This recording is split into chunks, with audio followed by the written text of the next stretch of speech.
Good morning, everybody. I hope everybody is well and safe. Having done the two methods of divide and conquer and greedy, we move over to the third method of dynamic programming. And here again, we will use our recursive transformation framework. Can anybody tell me what are the basic tenets of dynamic programming?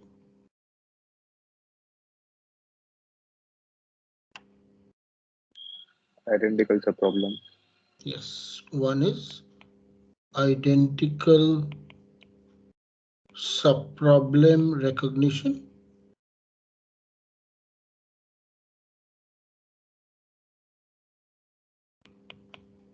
Second is remember. Remember. Third is reuse. What were you saying?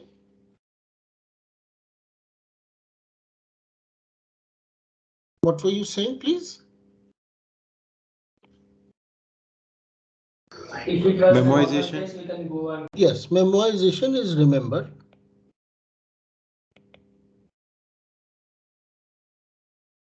And then you want to reuse it so that you don't have to solve identical subproblems many times. And now, in this week, we shall concentrate on this topic.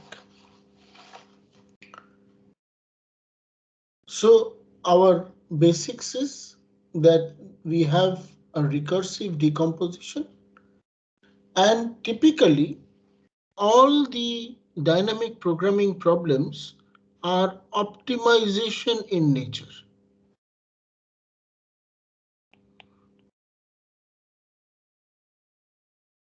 So we are trying to minimize or maximize or do something with a problem. And we break it up in the recursive decomposition. And here our problem is not of balancing, or after having checked balancing, etc., we end up in a situation where to solve a problem, we have to look at various subproblems of this problem, and looking at various subproblems of this problem, which these subproblems are all optimally solved.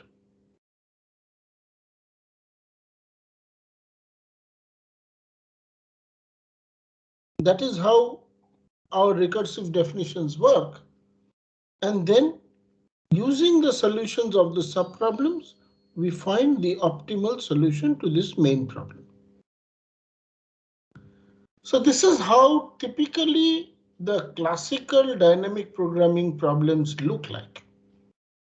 However, in the general sense, all problems are mixed. There is a combination of greedy, there is a combination of dynamic programming, there is a combination of branch pruning, there will be a combination of greedy, divide and conquer, balancing, everything. But now we are looking at the pure approaches. So as you have just mentioned, memoization, reuse, and identical subproblems. Secondly, from the recursive definition, we can easily get a top-down algorithm. And do you remember what we have done? What are the two data structures, conceptual data structures we used in the top-down algorithm?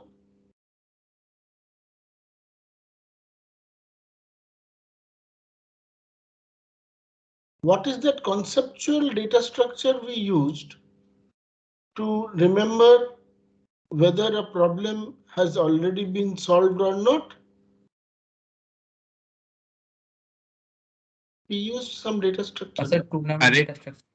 Yeah, we used a data structure called done, isn't it?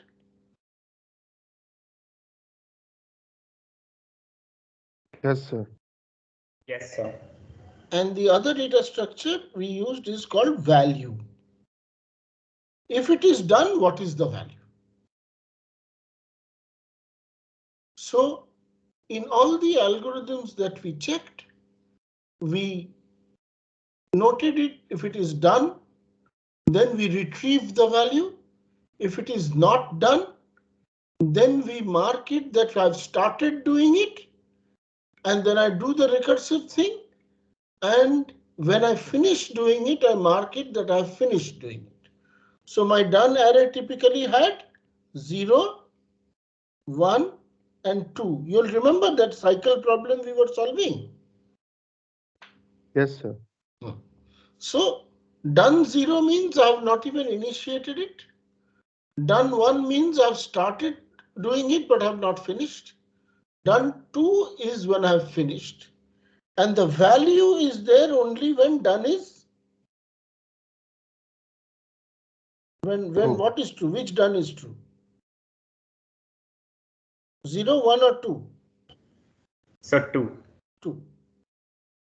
It is there when 2 is there. And because the state has to be remembered, so I have to, whenever I create a new done, I have to, sometimes an array can be simply used, but in a more complicated case, data structures have to be used to insert, to find, etc. Insert and find are the two major operations to check whether it is done and to retrieve the value.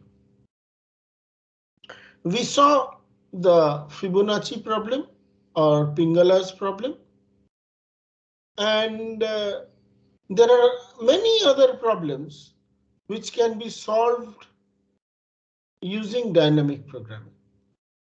Can you give me another one which is like the Fibonacci problem, another recursive equation, which is not an optimization problem, but which uses dynamic programming, which can use dynamic programming? Any problem?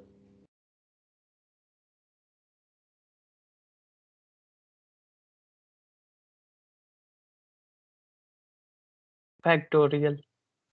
Factorial. Also, that coin distribution problem which we did, that can also be done using dynamic Right. programming. The coin problem. Sir, knapsack problem. The knapsack problem. Tell me a non-optimization problem. A classical recursive equation, which you all have done in school. We did it in the class when we discussed the GCD? coins. GCD? GCD. Why do you need GCD? While suppose you solve GCD, will identical subproblems come in GCD recursive definition? No, sir.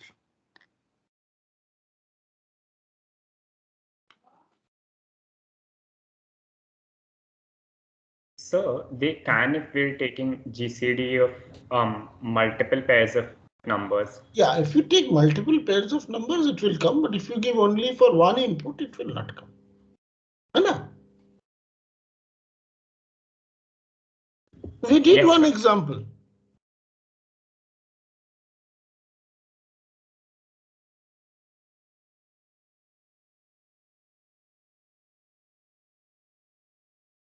What is the equation for this?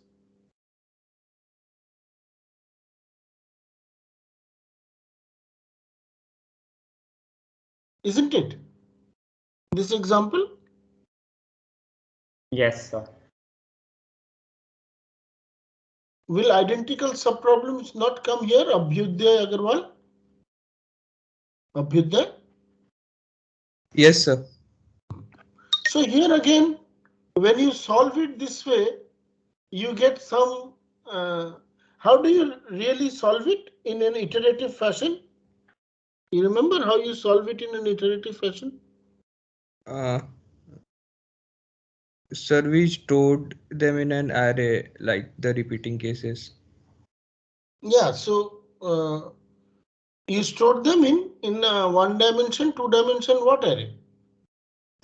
Sir, a 2D array. A 2D array. And then you first solve which side? You first solve the. We first solve the left side, the n-1 CR-1. So no. When you do it in an iterative fashion, This is a 2D array. This is N, this is R. So when you iterate, what are your base conditions?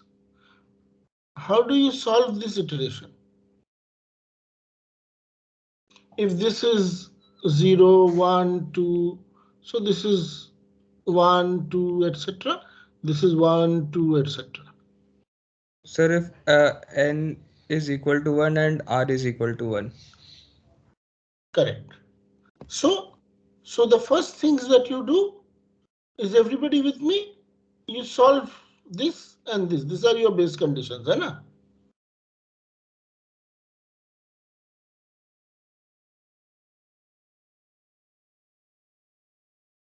These are your base conditions or not? What are your base conditions? So n equal to 1 and r equal to 1. Correct, correct. N equal to 1. R equal to 1 is one row, isn't it? The bottommost row. Yes, sir. And N equal to 1 is the leftmost column. That's what I said. That's what I marked out in green. Let me expand it. And then now you can go row wise, column wise, or diagonal wise, isn't it? Yes, sir. So, you know, this has got a very famous name in somebody else's name, some European name, though Pingala had done it before. What is it called? Some triangle? Pascal's triangle. triangle. So now do you remember that Pascal's triangle, or whether it's Pingala's triangle or binomial theorem evaluation, all is just pure dynamic programming, isn't it?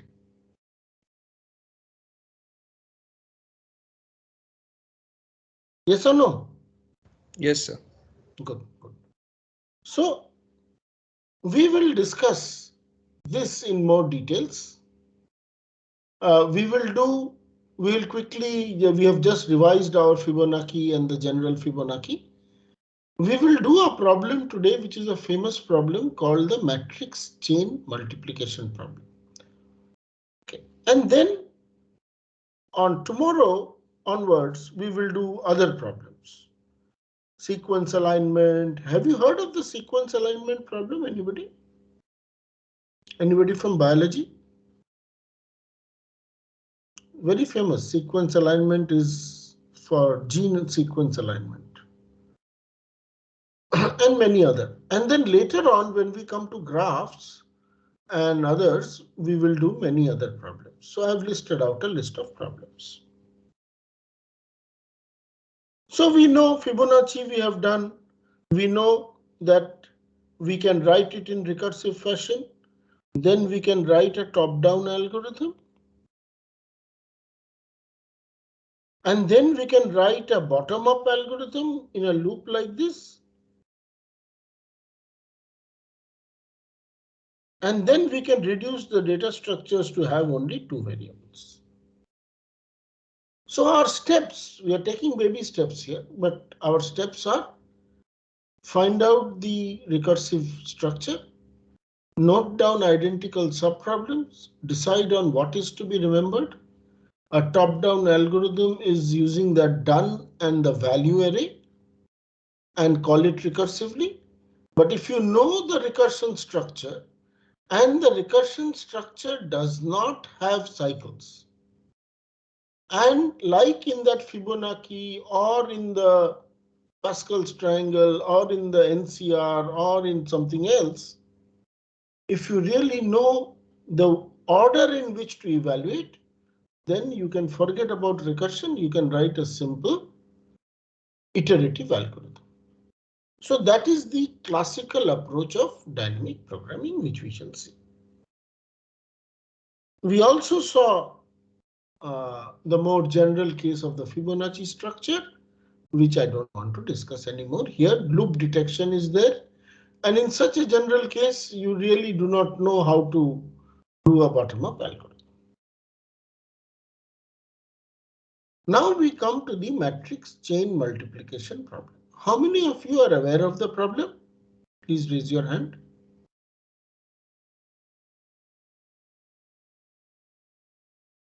Nobody. Okay, good. No problem. So if I have three matrices, M1 cross M2 cross M3, this matrix multiplication must satisfy certain properties. That means if this is a x1, y1, this one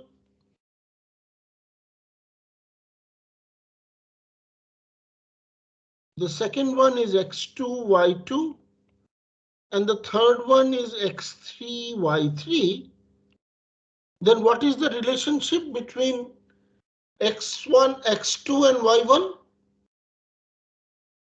Y1 equal to X2. Correct.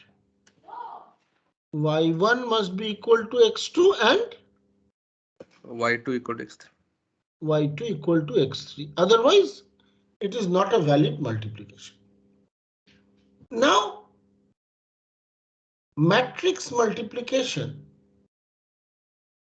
is it associative? You know what is an associative operation? Addition is what? Associative or not? Addition A plus B plus C. Yes, sir. It Yes. can be done as A plus B plus C. It can also be done as A plus B plus C. Addition is commutative or not? Yes, sir. Addition is also commutative. Now matrix multiplication, Aparajay Singh, is it associative?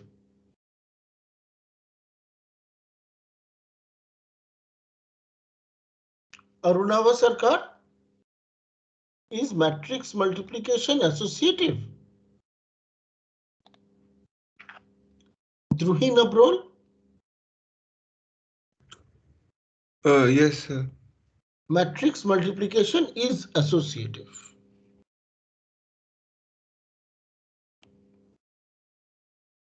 Druhin, is it commutative?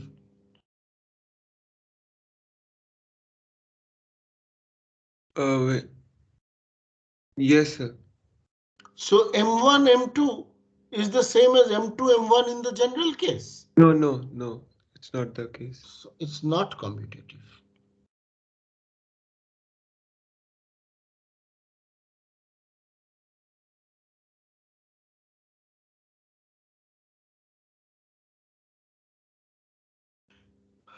So now let us see, does the order of multiplication matter? So let us take a case of three matrices M1, M2, M3. So if it is M1, M2, M3, then M1 cross M2 cross M3. This can be done implemented as either M1 or M cross M2 cross M3 or M1 cross M2 cross M3. Will both give the same result? Jay Dutonde? If I do M1 and M2 first and then M3, and or I do M2, M3 first and then M1 with the result, will both give the same answer? No, sir, I think. They won't give the same answer. Then why? What is meaning of associativity? Why will they not give the same answer? Yes, sir, they will give same answer. They will give same answer. Is everybody convinced? But the question is, will the number of computations be same? That means if I do M1 cross M2 multiplied by M3, so first I do this and then I do this, or first I do this, then I do this, will the total number of matrix multiplication be same? Let us see an example. Let us have M1 as 10 by 30, M2 as 30 by 5, and M3 as 5 by 60, satisfying the properties that we just mentioned. Now suppose we do it in this order. That means we first compute P as M1 cross M2. How many multiplications will be required? To multiply any two matrices A and B such that A is a P by Q and B is a Q by R requires so many number of multiplications, individual multiplications. Please convince yourself that if I have A equal to 10 by 6 and B equal to 6 by 3, then A into B is how much? What by what? A into B is a matrix of size 10 by 3. 10 by 3. Correct. Now, how many multiplications you have to do to get one slot of this 10 by 3 matrix? You have to multiply to fill up any A. Let this be called AB. To fill up any ij of AB, how many multiplications you will require? So total 60.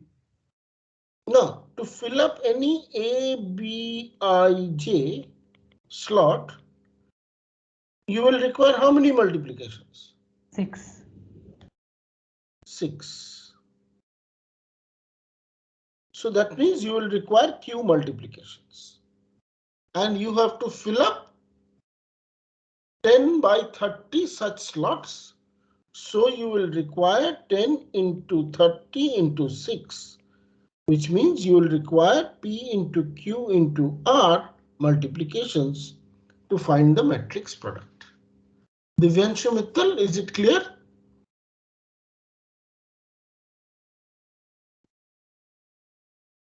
Gaurav Jha, is it clear? Yes, sir. Okay. Now let us see if I do it in this order. I first calculate this. So this is a 10 by 30 into 30 by 5. So it will require 10 into 30 into 5. And then, so 10 into 30 into 5 is how much?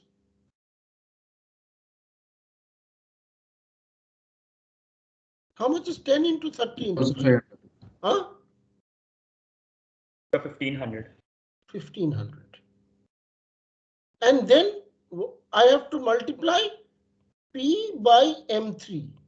P is a matrix of size how much now? 10 by 5. 5. And M3 is a matrix of size 5 by 60. 60. So it will require 10 into 5 into 60. This is how much? 3000. 3000. So total is 4500. On the other hand, if I do this and calculate Q, then it will require 30 into 5 into 60. 30 into 5 into 60 is how much? 9000. And then I will get a matrix. M1 I know is already 10 by 30. And the new matrix is now 30 by 60. Q. So that will require 10 into 30 into 60, which is how much? 18,000. 18,000. Therefore, the sum of these two is 27,000. So here is a case that I will be able to, I need to optimize. If I have such 100 matrices to multiply, each matrix is of the order of thousands of rows and thousands of columns. You can imagine that the optimal case and a bad case, a good case and a bad case, will be hugely different. And if in a good case and a bad case are hugely different, then obviously we need to find the optimal solution. Is the problem statement clear? Chinmay Jain? Yes, sir. Okay, good. Now, how do we solve the general problem?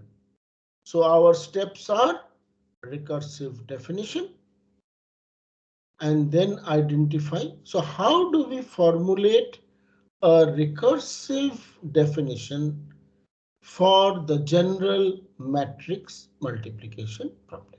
That is my first. Our approach is recursive definition. So I have to multiply M1 cross M2 cross M3 cross up to Mn. By this associative method, there will be so many possibilities and sub possibilities. So how will I define my recurrence equation to find the minimum number of steps? Can anybody give a suggestion? So my first step is recursive definition. How do I get my recursive definition? Tell me.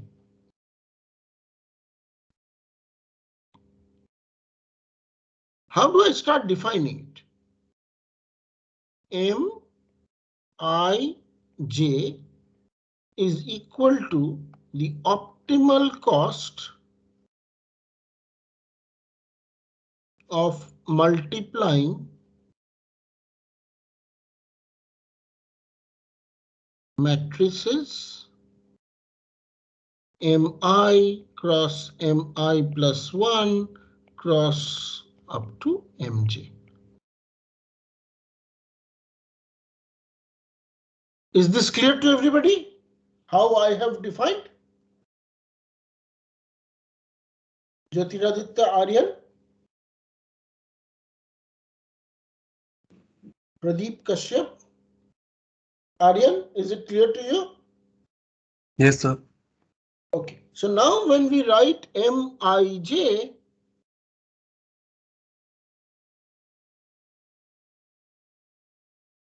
I have to write my base condition. What is my base condition? Can anybody help me?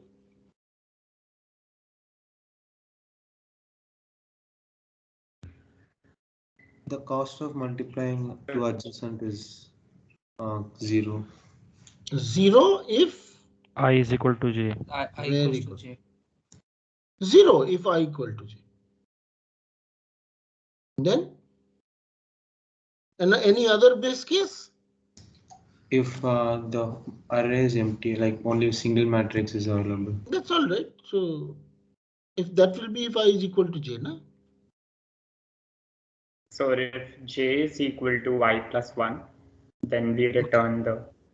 So you're saying if j is equal to I plus 1, then it will be, and suppose this matrix Mi has got Ri and Ci. So any matrix Mi has got Ri rows and Ci columns. All right. So if j equal to I plus 1, then what is the cost? So Ri, Ci, and Cj. Because Ci is the same as Ri plus 1 according to our constraints. Is this clear to everybody? Anybody has a doubt here? Lavinder? Sir, I got it. Now what is the recursive condition?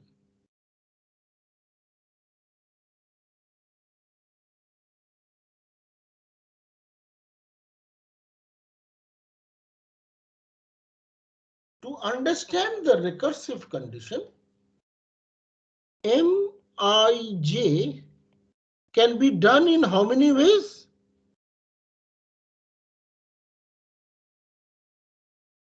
mii into mi plus 1j, mik into mk plus 1j, and so on and so forth up to mij minus 1 mjj. Is it clear that I will do it in so many ways? Dot, dot, dot, dot. That means if I have got 4 matrices M1 cross M2 cross M3 cross M4, then I have to do it by M1 cross M2 cross M3 cross M4, or I will do it as M1 cross M2 cross M3 cross M4, or I will do it as M1 cross M2 cross M3 cross M4. These are my 3 ways in which I can break it up. And how to find the optimal of M2 cross M3 cross M4? That will be done. That will be done Recursively. recursively. How do I find the optimal of M1, M2, M3? Recursively. Is it clear? Kumari Bhavna? Kumari Bhavna? Lathia Deep Mahindra Bhai? Yes, sir. Okay. So my recursive condition now becomes Mij is equal to, in general, my general argument is some Mik plus Mkj plus what? This is the optimal way of doing Mik. Sorry, no, this is not Kj. This is K plus 1j.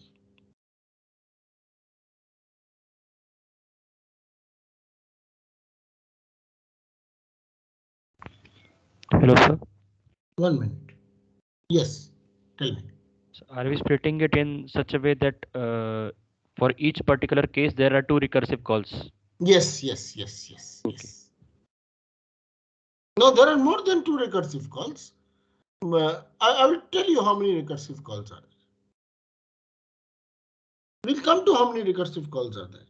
In this M1, M2, M3, M4, there will be 1 recursive call here, 1 recursive call here, 1 recursive call here, 1 recursive call here, 1 recursive call here, 1 recursive call here.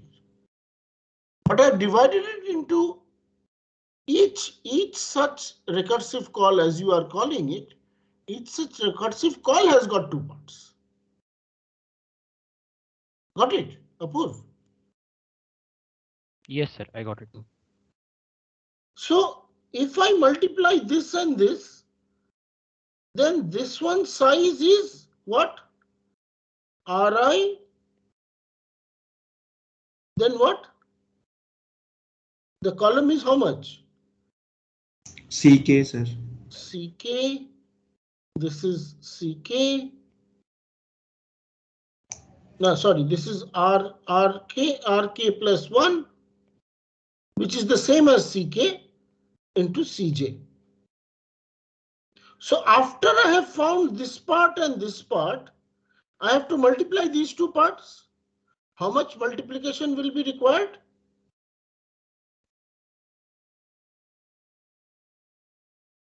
Ri. CJ. Ri into CK into CJ, right? Yes, sir. And this I have to vary from K equal to I to J minus 1. J. J.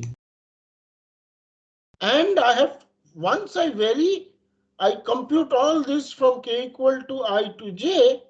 And for each of them I get the result, I have to find out, I have to take the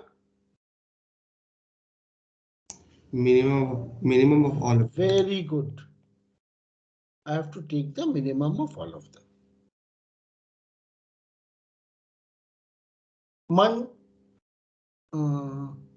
Naman Jajani, have you understood? Yes, sir. Good.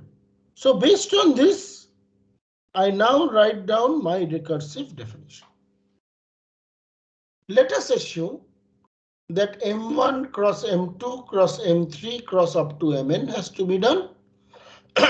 And I'm just using, instead of RICI, I'm using a terminology that Mi is Pi minus 1, Pi, that is the row column of Mi. So M1 is P0, P1, M2 is P1, P2, M3 is P2, P3, that is the rows and columns. What will be the final rows and columns of this multiplied matrix, Mohammad Gurfan Ansari?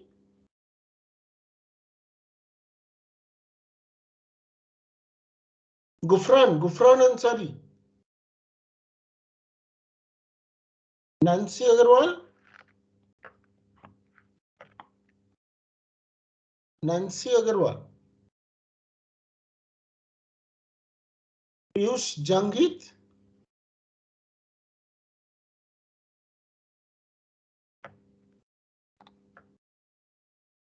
Pradyumna Sarode.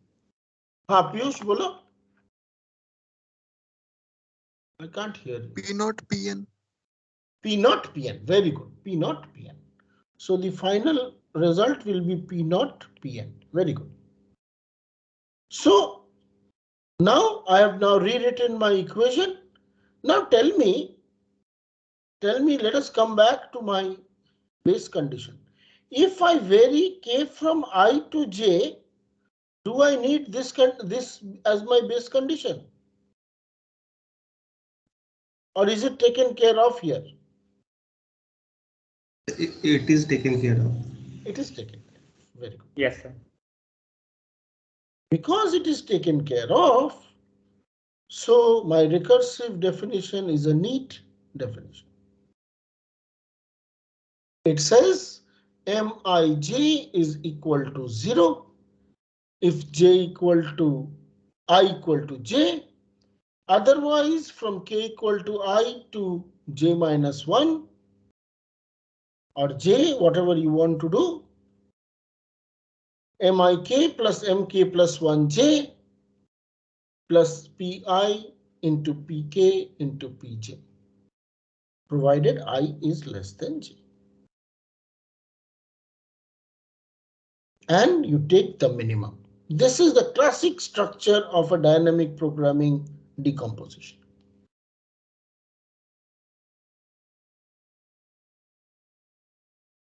Rithik Prabhakar, have you understood? Yes, sir, understood. Good, good, good. Now, can you see that there will be identical subproblems arising? Rithik?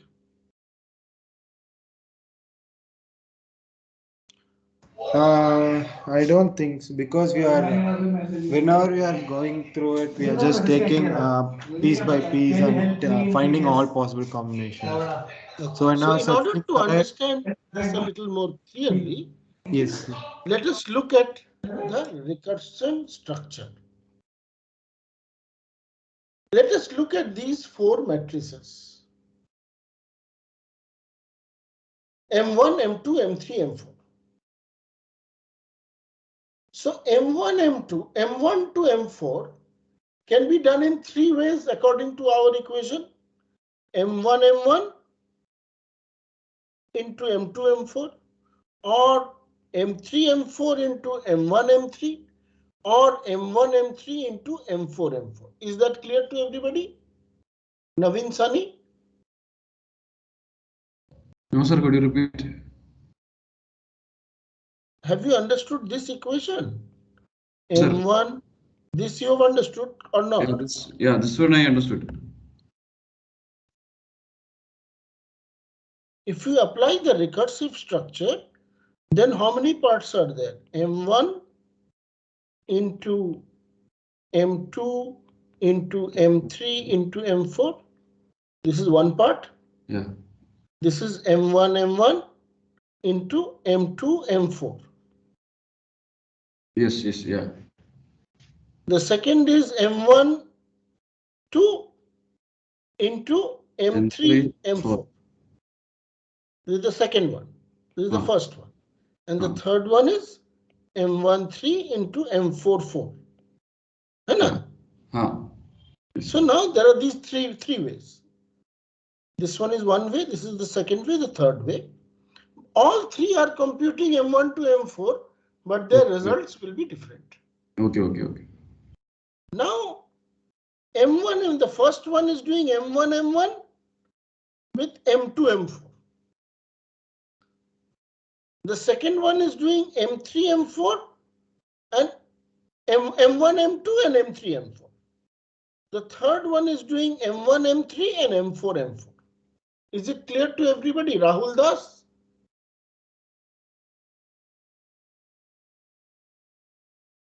Raunak Singh Rajpal? Yes, sir. Okay. Now let us come and see M2 M4. M2 M4 is a multiplication of how many matrices, Raunak?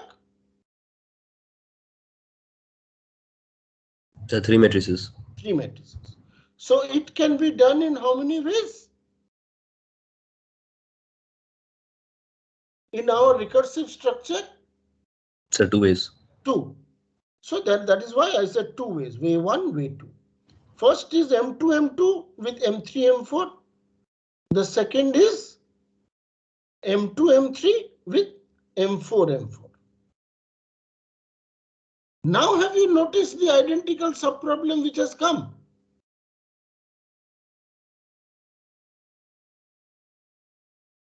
From this side this came, from this side this came.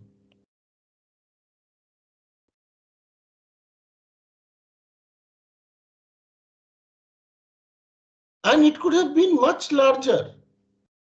Instead of M1 to M4, I could have done it in a much M1 to M8. And then you would have got at various layers and levels identical. One identical subproblem came from this path. This path, this path, this path, this path. The other came from this side. And you can see, so is it now clear who was having a doubt whether Naveen Sani?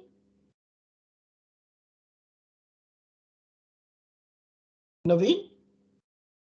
Yes, sir. Now can you see that along 2 recursive calls, this M3, M4 will be called one from this side, and one from this side. Yes, sir. And you can see that recursive calls will be called again and again and again. Okay, sir. Anybody has a doubt at this point? So now tell me, if I have to memorize, what do I have to remember? What do I have to remember?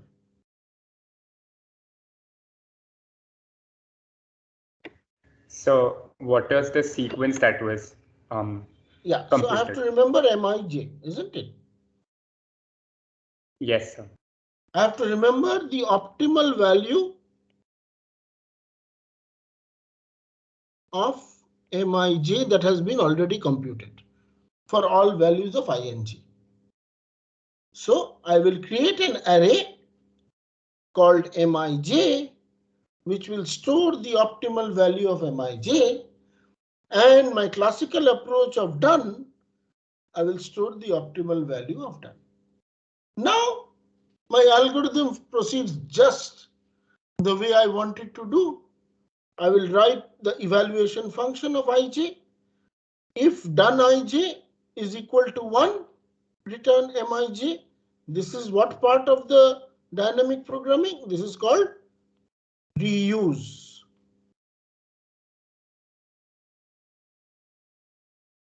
This is which condition? If I equal to j is which condition? Base. Base. And then for k equal to I to j minus 1, this is my recursive condition. And here, what am I doing here? Val I have initialized to infinity. I'm computing the val k of every evaluation. And here, what am I doing?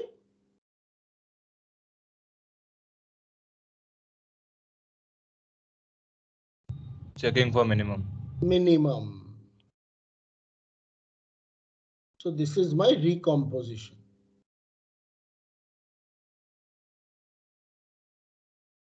So now, once I've completed all this, I make done equal to 1, mij equal to val and return.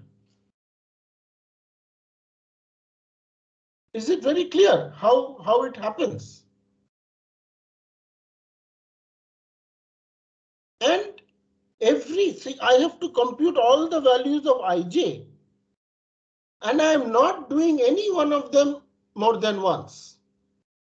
If it is already done, I am retrieving the value. And if it is not done, I am doing it.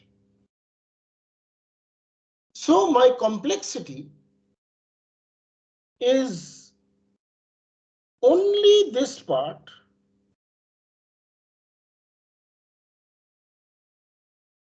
This part, this loop is of order what?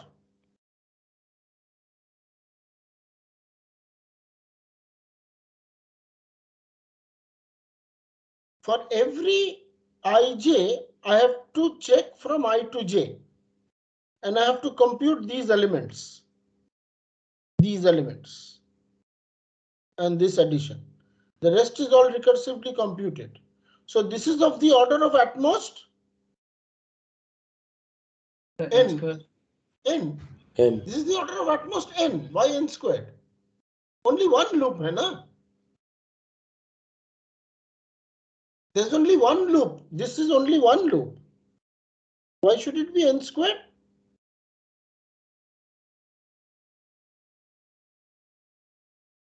Rajdeep? Yes, sir. So now, one order n for n squared elements. This gives me an order n cubed algorithm. So now I have a dynamic programming algorithm for matrix chain multiplication, which is order n cubed, but this is the top-down algorithm. Now, how do we analyze this structure even better? So if this is the Mij,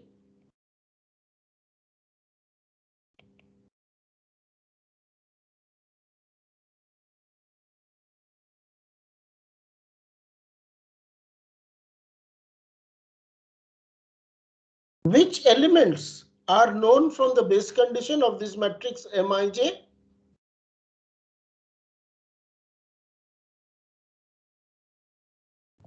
So the diagonal elements. Diagonal elements. So this is the base condition. And once I know the diagonal elements, I can compute iteratively in this direction. I first compute this, then I compute this, then I compute this, then I compute this, then I compute this, and then I compute this. Ritam? Clear? Yes, sir. Sanjay Bisu?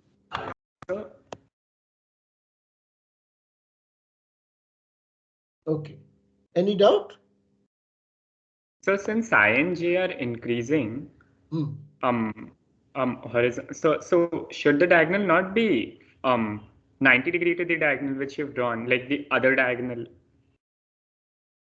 No, I will first compute ij, I equal to j. Then I will compute all the ij plus 1. Then I will compute all the ij plus 2. Then I will compute all the ij plus 3. then I will compute all the ij plus 4 and so on and so forth. Sir, but I equal to j should be the other diagonal. I'm confused about that. Oh, you're saying whether I should do this side or this side? Yes, sir. No, sir. I'm saying I equal to j should be along that diagonal. The other diagonal, the square. Oh, this diagonal, this diagonal. Yes, sir. Right. So it depends on the way you are numbering it. Here, yeah, this is if this starts from 1, 2, 3, 4, 5, and this starts from 1, 2, 3, 4, 5, then this is the diagonal. If you number it some other way, then it becomes a different diagonal. But I agree with you. So if we have to compute it iteratively, then I will have the inner loop will be this. And then how will I compute this iteratively? I am noticing, have you noticed that I do ij plus 1, then ij plus 2, then ij plus 3, and so on and so forth. So this iterative evaluation will do for every I, for I equal to 1 to n, this is the initialization. Otherwise, I have a difference array. I have a difference array. See, Ishan, I have numbered it here this way. That is why you got a different confusion. I numbered it like this. So that is why I got it this way. Yes. If you number it like this, then you will get it this way. You're right. So what is happening is the difference is initially 0 in the diagonal, and then it is moving slowly. So my loop structure is now for diff equal to 1 to n minus 1, because I'm doing it, I'm increasing the differences from 1 to n minus 1. And then I'm moving along the axis like this. So this is the axis for I equal to 1 to n minus diff. And this is the standard order n inner loop. And if I do this, then there are no recursive calls. I convert it to an iterative evaluation, which is of order n cube. So we have gone through the whole process for this very classic definition of matrix chain multiplication and have come up with both the top-down and the bottom-up evaluation. So the whole summary of dynamic programming, which we had initially seen in a trivial example of Fibonacci, now moves on to optimization problems, of which one case we have seen here. We will see many cases of such optimization problems. As you saw, we found the coins problem, we found many other problems where this remember reuse is added to the recursive definition. So the algorithm, top-down algorithm, has got reuse, base, decomposition, recursive call, recomposition, remember. These are my steps. And by this I get a top-down algorithm. And if I can check whether my top-down algorithm has got a structure by which I can write iterative loops with I, J, K, L or whatever, then whatever was my top-down algorithm can be written up in a bottom-up manner by iteration. So this is the recursion top-down, and this is the iteration bottom-up.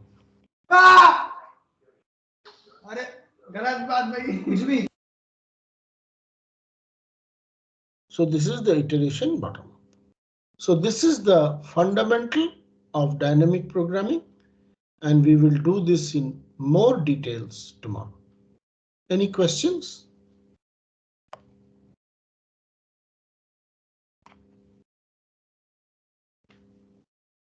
Anybody has any questions? Thank you, sir. Thank you. Devadrita, you can stop the recording. Yes, sir. But still, if students have questions,